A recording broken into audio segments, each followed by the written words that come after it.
ago, he became the 10th different person to fall short in their attempt to fill the void left by Sir Alex Ferguson's retirement 13 years ago. Amorim's tenure lasted just 14 months, ending abruptly after clashing with United's board. And now the Red Devils, they face another trophyless season and more uncertainty as United considers its next choice to be head coach. Who will be handed the reins is one of the biggest questions here, and good for you guys. Our guy Michael Lahoud has put together a list of potential permanent candidates for Manchester United, and it is UFC themed, right? Yeah, look, UFC and Paramount, it's happening, right? Just as much as we like to promo things here on the Gloucester Network, I love a good tears. And so we're going to get into Manchester United candidates possible in the summer, because the interim conversation's about to be had, most likely with Michael Carrick, but this is in the summer. So when you come to UFC, it's about the weight classes. So the weight classes here, we have flyweight, bantam, featherweight, lightweight, welterweight, middleweight, and of course, King Kong heavyweight. My guns are too big. So I have gone with these 5 categories. Minor leagues, which is managers that the Manchester United job would probably be the dream job for them, and it would up their ceiling, up their stock. They have the potential, but it would be a big hit for them more than it would be for Manchester United. Undercard filler, a manager who can do a lot with a little, has a growing profile, but it could go one of 2 ways. Top contenders, managers who have proven themselves, whether it be in the Premier League or in other leagues in Europe in terms of winning silverware and in terms of upping their profile. Title holders, managers that just have maybe a big trophy in their cabinet or just have this sense of presence about them and respect around the world. And of course, at the very top, Hall of Famers, which is the GOAT of GOATs and the home runs of home runs and a dream. So we're going to start with minor leagues. Look, I have managers down here at the very bottom. We have managers like Michael Carrick, Ole Gunnar Solskjaer, Mauricio Pochettino, Marco Silva, Carlo Ancelotti, Enzo Maresca, Xabi Alonso. Yes, I put him in. Thomas Tuchel, Oliver Glasner, Gareth Southgate, Andoni Iraola, Xavi Hernandez, Julian Nagelsmann, and of course, Kieran McKenna. So let's get this out of the way. Ole Gunnar Solskjaer, he's in the minor leagues. Ole was at the wheel, but the bus broke down. Michael Carrick, we'll see how he does, but Michael Carrick's still an inexperienced coach. Let me check in with the peanut gallery. So far, so good. Any disagreements? Oh, no, we're going to wait till the end before we No, I could disagree halfway through, but I think you're... No, just I mean, to me, it makes no difference whether Ole's undercard or minor leagues. Like, I think Manchester United should be... Like, I'm curious to see who's going to be your title holders in Hall of Fame because United has to go for that type of manager, I feel like. I love that. So, Kieran McKenna, we're going to say Marco Silva. I was a minor league, Kieran McKenna? Yeah. Look, I feel like in England, everybody's about him right now. Yeah, he's part of the Manchester United DNA that we've heard so much about, Jeff. Yeah, look how that went. Yeah, I think that they should move away from that in terms of long-term management. Okay. Now, this is where it gets interesting. I went with Oliver Glasner dropping to this level in the undercard filler. Oh, yeah. If you lose or haven't won in 9 straight, there's problems with that. I was tempted to go, the FA Cup is a big thing, but not enough for me. I'm going to add this lovely fella, Andoni Iraola, in this undercard filler. I think he's done miracles with Bournemouth, and another manager who's done a lot with a little. Now we get into the chat. And Mauricio Pochettino, come on down. You have entered the chat. Now, I'm curious, do you guys think Pot still has it to get it done in the Premier League with like Manchester United? There's this very particular dynamic that goes on with Poch in England. He's extremely respected in England.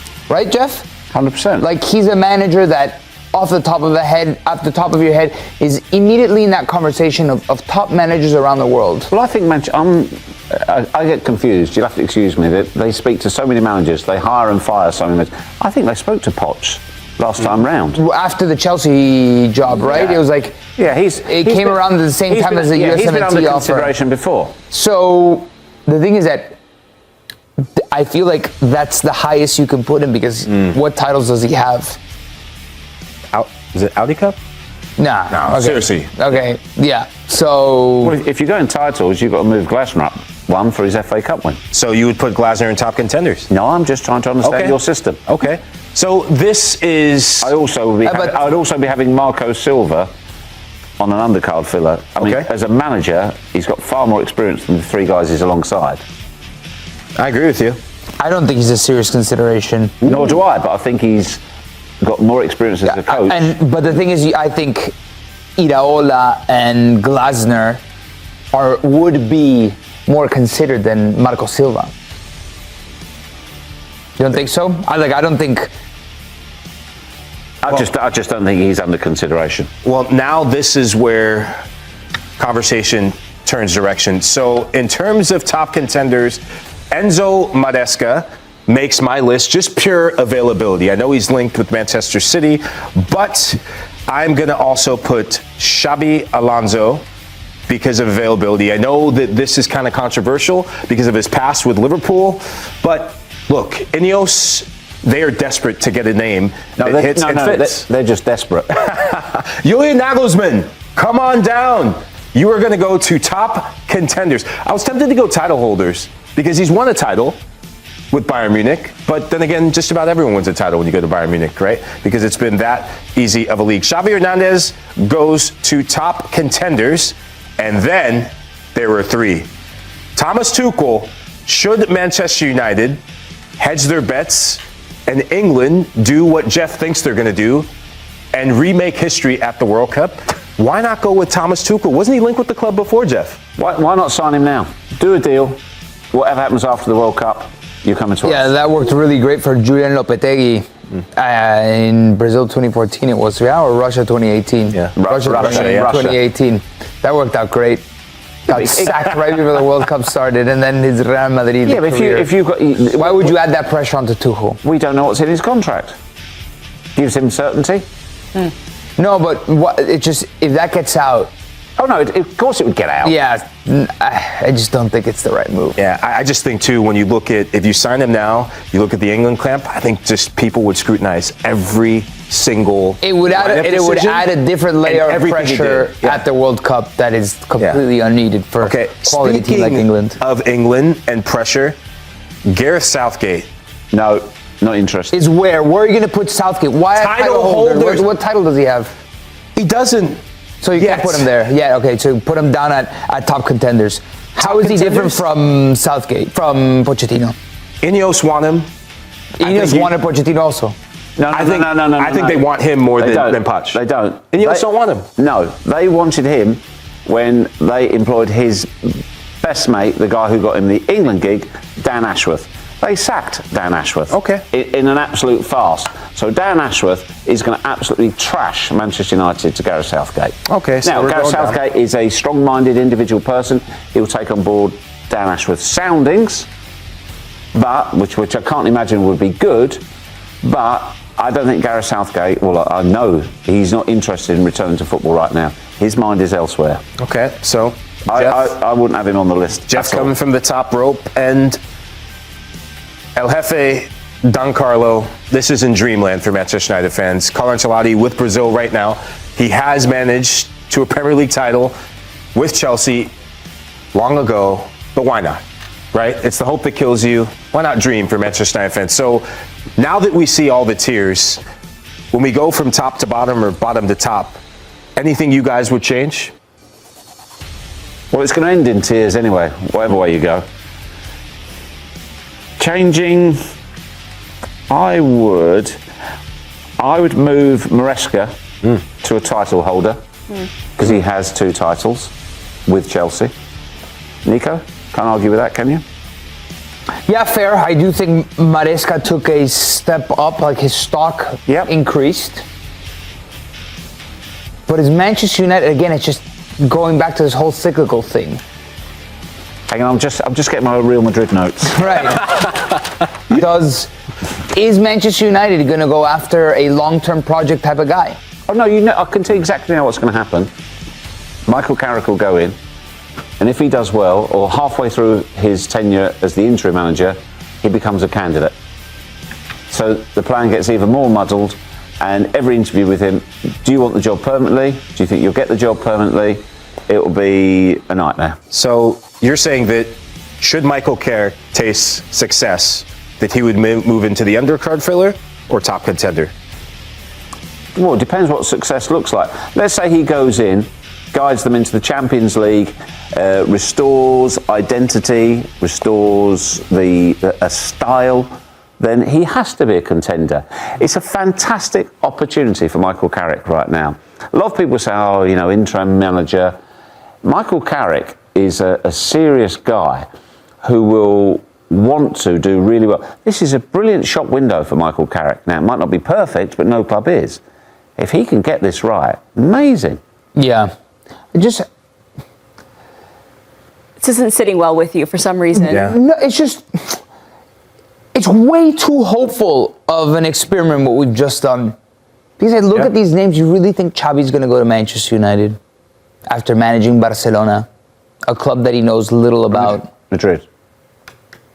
Xavi. I thought you said Xabi Alonso. No, Xavi Hernandez. Yeah, I was like, so we just want to take him out completely. I'll take Gareth Southgate out completely. Your hopes, or are you basing this on reality, Lahoud? I live in cuckoo land sometimes. Yeah. And so Nico's bringing you back to reality. I think it's a combination. I'll take- I'm just going on who's available. Right, the top now managers available. and who might be available this summer. Like, you think Julian Nagelsmann, after managing Germany at the World Cup, depending on how they do, is going to want to go into the Lions' den and take charge of Manchester United? Well, I think he could. Yeah. I think he'd be desperate to get a job. He might have a long-held ambition to manage in England, and if you're going to manage England at the self-styled biggest club in the world, that has lots of issues behind the scenes. You put a reputation on the line here. well, Yeah. here's my Real Madrid notes. It's the same thing. Claudia, these days it goes with the job. Yeah. Well, Lahoud and all the Man U fans, keep living in your cuckoo dreamland, and we'll see what happens there. But hey, you saw the tears. They were UFC related. Mikel Arteta's work at Arsenal is being viewed in an even brighter light after the recent coaching shakeups elsewhere. With Chelsea parting ways with Enzo Maresca and Manchester United moving on from Ruben Amorim, the contrast is hard to miss. Arsenal has kept moving forward under Arteta, giving him time through difficult stretches, and now seeing the payoff as the club pushes again in the Premier League title race. It also raises a bigger question about strategy. While Chelsea and United are changing direction again, Arteta has been in place for more than 6 years, outlasting a long list of managers across those two clubs in that span. That stability has become part of the story, and it was a major talking point on the Seeing Red podcast with Tom Canton and John Cross. Beyond reacting to Amorim's dismissal and breaking down wins over Aston Villa and Bournemouth, plus Manchester City's loss to Chelsea, the conversation kept returning to one core idea: structure. Not just who is the coach, but how much power that coach has, and whether the club is built to support a long-term project. Cross pointed to Arsenal as a rare example of patience turning into real strength. He argued that Arsenal's willingness to back Arteta through the messy early phases helped create the stable position they're in now, and that this kind of time and support investment is what can turn a club into something truly solid. Canton's response was sharp and honest. Arteta's arc, he said, has almost become a problem for other clubs, because it tempts them to keep coaches they probably shouldn't. But at the same time, it's still the best example of what can happen when you hire the right person and actually give them time. And that time wasn't smooth. The discussion highlighted how Arsenal could easily have pulled the plug early. 2 8th-place finishes, then 5th, missing out on the Champions League, and a Europa League semi-final exit to Unai Emery's Villarreal. Any of those moments could have pushed a club into panic mode. Instead, the argument is that Arsenal recognized the bigger reality. Arteta didn't have the resources to compete at the required level right away. The squad needed a rebuild. The roster needed to be refreshed. That's where the comparison to Chelsea and United becomes even more pointed. The podcast suggested that recruitment and decision-making structure are often what determine whether a coach survives. If signings don't land, results suffer. And if a coach doesn't have enough influence, or the club isn't aligned behind a clear plan, it becomes much easier for things to collapse. In other words, giving time only works if the coach is empowered to shape the team in a way that matches the vision. Cross also emphasized that Arteta's situation stood out because he pushed to be a true manager, not just a head coach. The idea is simple: Top coaches want a real say in the build, and they want the club to match what they were promised when they took the job. The discussion even pointed to how Arteta survived a low moment, like the home loss to Burnley, because the club stayed behind him. And in that period, with fan pressure affected by the COVID-era environment, Arsenal were able to hold their nerve instead of reacting emotionally. Meanwhile, the big unknowns now shift back to Chelsea and Manchester United. Who replaces Amorim? And how will the next chapter look at Chelsea? The answers may come sooner than people expect. But for Arsenal, the reality stays the same. They're stable, they're moving forward, and they're still in the title chase, while others are starting over again. And that contrast can shape how people judge every manager in the league. Because when two massive clubs hit the reset button again, it forces the same question Cross raised on the show. Is the quick switch actually fixing the problem, or just delaying the real work? The bigger takeaway from the discussion is that time isn't a magic solution by itself. It only becomes valuable when the club's structure supports the plan, and when the coach has the influence to push the squad in the direction he believes it needs to go. That's why the distinction between head coach and manager kept coming up. The podcast point is that if a coach is expected to own the results, he usually wants a meaningful say in the decisions that shape those results. And if he doesn't get that, patience alone won't save him. That's also where Arteta's early struggles get reframed. Those finishes and setbacks could have become a reason to panic. Instead, they became evidence of why alignment matters, because Arsenal chose to treat them as part of a build, not a final verdict. And once the squad was reshaped the way the club believed it needed to be, the results started to reflect that long-term approach. So the repercussions aren't just about Arsenal looking stable, it's about how stability changes your margin for error. When you don't reset every year, you're not constantly starting from zero. You're building on decisions, learning from setbacks, and keeping a clearer identity.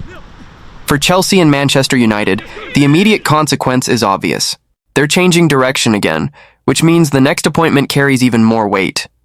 Because every new coach isn't just judged on results. He's judged on whether the club is finally giving him the structure and authority that the role demands. That's why the question at the end matters so much. Who will replace Amorim, and how will Liam Rosenior do at Chelsea? Because those answers will test the exact theme the show kept returning to.